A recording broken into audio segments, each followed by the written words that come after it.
Abdul Hamid alias Pak Ogah meninggal dunia di Rumah Sakit Kartika Husada, Jati Asih, Bekasi, Jawa Barat pada Rabu 28 Desember 2022 malam.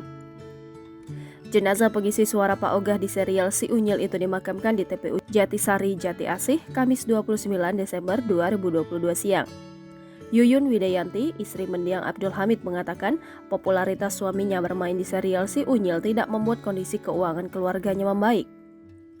Menurut Yuyun Widayanti, mendiang Abdul Hamid hanya menang nama hingga menjadi orang terkenal setelah mengisi suara Pak Ogah di serial Si Unyil. Meski begitu, banyak orang yang membantu keuangan Pak Ogah semasa hidup, terutama ketika sedang sakit sejak 4 tahun lalu. Dono Arsiano, salah satu putra mendiang Abdul Hamid, terlihat begitu emosional saat jenazah ayahnya dimakamkan. Ia sampai menangis sesenggukan melihat jenazah Pak Ogah dimakamkan. Dono Arsiano meneteskan air matanya saat masuk ke liang lahat untuk mengazankan dan mendoakan jenazah ayahnya. Seketika itu Yuyun, istri dan anak-anak Pak Ogah ikut menangis.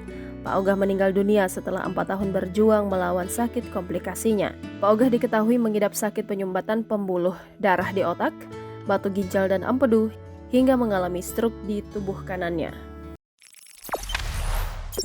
Jangan lupa subscribe, share, komen, dan like ya!